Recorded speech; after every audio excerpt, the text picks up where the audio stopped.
오늘 우리에게 주시는 하나님의 말씀입니다. 아브람이 예굽에서 그와 그의 아내와 모든 소유와 롯과 함께 네겝으로 올라가니 아브람에게 가축과 은과 금이 풍부하였더라. 그가 네겝에서부터 길을 떠나 베델에 이르며 베델과 아이 사이 곧 전에 장막 쳤던 곳에 이르니 그가 처음으로 제단을 쌓은 곳이라. 그가 거기서 여호와의 이름을 불렀더라.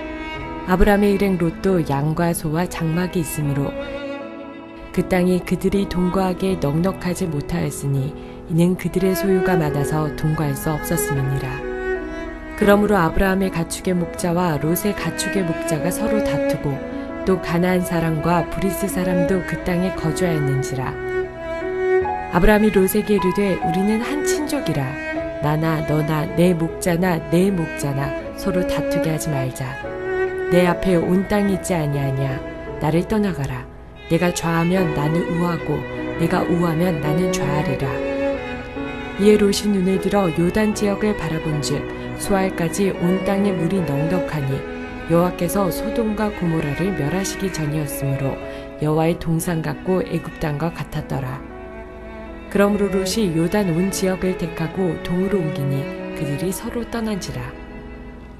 아브람은 가나안 땅에 거주하였고 롯은 그 지역의 도시들에 머무르며 그 장막을 옮겨 소돔까지 이르렀더라. 소돔 사람은 여호와 앞에 악하며 큰 죄인이었더라. 사랑하는 성도 여러분, 평안하셨습니까? 오늘도 주님과 함께 축복된 하루를 열어가시기 바랍니다. 오늘 우리가 은혜를 나눌 하나님의 말씀은 창세기 13장 1절에서 13절 말씀입니다. 우리가 잘 아는 아브라함과 롯에 대한 얘기입니다. 이제 아브라함과 롯은 애굽에서 올라온 이후에 다시 하나님의 축복을 받습니다. 하나님의 개입 이후에 아브라함은 거기서 다시 결심을 하게 됩니다. 아브라함 비록 애굽에서 실패했지만은 그 실패한 삶을 통해서 더욱더 하나님께 열심을 냅니다. 그래서 그가 단을 쌓습니다. 그런데 여기서 문제가 일어납니다. 이제 아브라함과 롯의 그 육축들이 늘어나면서 그 종들이 육축들이 먹는 풀 때문에 싸움이 일어나게 된 것입니다. 여기서 중요한 것이 있습니다. 원래 아브라함과 롯이 갖고 있던 육축들은 애굽으로부터 그 누이를 사라를 준 대가로 받았던 재물들이었습니다. 그런데 그 재물들로 인해 가지고 지금 삼촌과 조카의 싸움이 일어나게 됐다는 것입니다.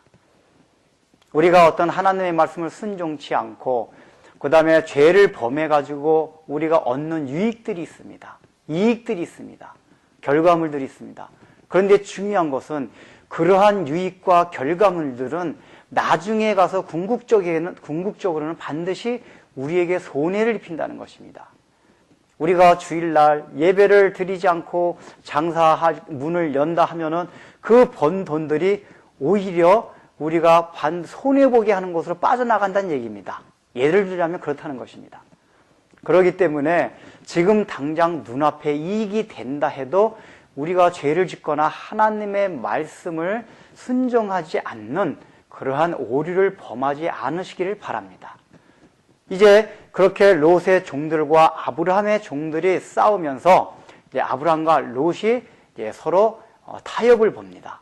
그때 아브라함은 먼저 롯에게 말합니다. 너가 먼저 땅을 선택하라고 합니다. 그런데 롯의 신앙 상태를 엿볼 수 있는 말이 나옵니다. 10절을 보면은 롯이 그 소할 땅을 바라보면서 그쪽이 굉장히 땅이 푸르고 풍성해 보였습니다. 그런데 뭐라고 말하냐면은 그것이 여호와의 동산 같으면서 또 애굽 같다고 표현하고 있습니다. 여호와의 동산이 무엇입니까? 하나님의 임재하신 장소요, 하나님이 다스린 장소를 말합니다. 그렇다면 그것에 반하여 애굽이란 장소는 바로 사탄이 다스리는 곳을 상징하는 것입니다. 그런데 롯은 그 소할 땅이 풍성해 보인다고 해서 그것을 하나님의 동산이요 애굽 땅이라고 말합니다. 즉 롯의 생각에는 풍성해 보이는 건 다 하나님이 주신 축복이요 그것이 여호와의 동산이라고 생각하는 사고방식이 있었다는 것입니다. 여러분 이것을 무엇을 뜻합니까? 롯은 결코 믿지 아니하는 사람이 아닙니다. 믿는 사람입니다. 그래서 삼촌을 따라서 갈대아 우르 또 이곳까지 따라왔던 것입니다.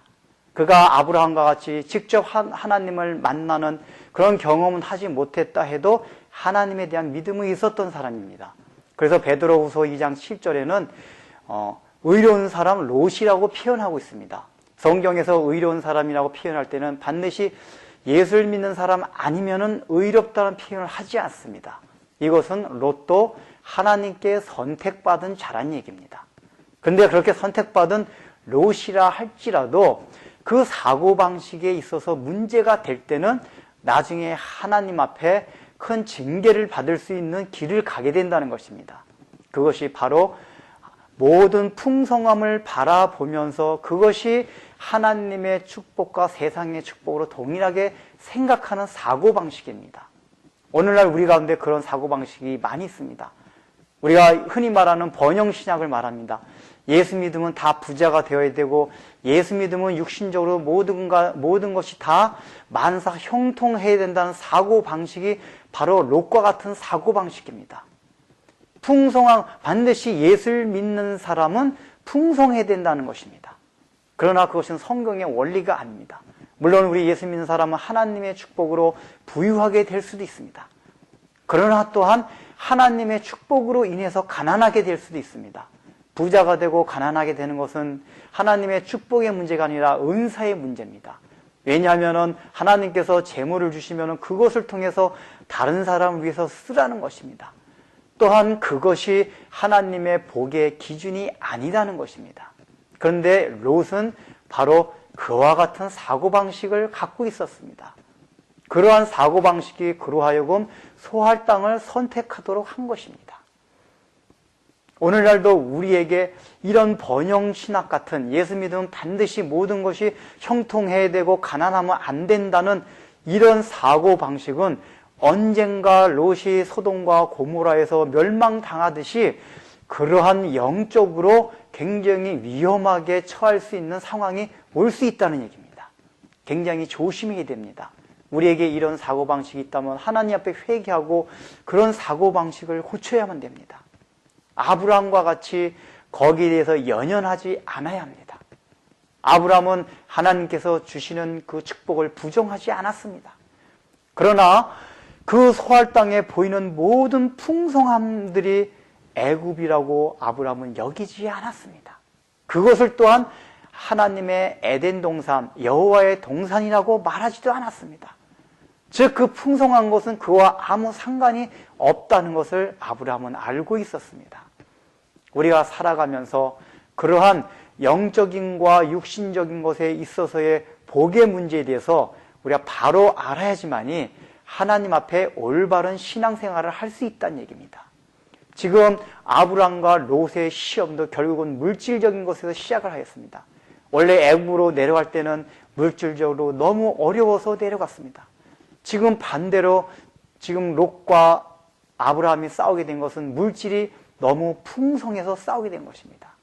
그렇기 때문에 우리는 물질이 너무 없을 때도 그렇고 너무 많을 때도 그렇고 늘 하나님 앞에 긴장된 마음으로 어떤 때에도 유혹받지 않도록 그것 때문에 넘어져 시험받지 않도록 하나님께 날마다 기도하며 살아야 할 것입니다. 우리 기도하겠습니다. 하나님 아버지, 롯은 비록 아브람을 따라 나서는 그런 하나님을 믿는 백성이었지만은 참으로 그가 가진 사고방식이 하나님이 주시는 복을 물질의 복과 동일시 여기는 그러한 사고방식이 있었기에 그는 결국은 소돔과 고모라와 함께 멸망당할 수밖에 없는 그러한 위험에 처하게 되었음을 우리가 알게 됩니다. 우리도 오늘 이 땅을 살아가면서 우리 예수 믿는 것이 이 땅에 보이는 모든 좋은 것으로 결과물을 꼭 나타나야 한다는 그런 사고방식이 있다면 고치게 하여 주시고, 우리가 하나님 아버지와 예수 믿는 복은 그런 것과 상관이 없는 영적인 복임을 날마다 상기하며 살아갈 수 있도록 은혜를 베풀어 주옵소서. 예수님의 이름으로 기도드립니다. 아멘.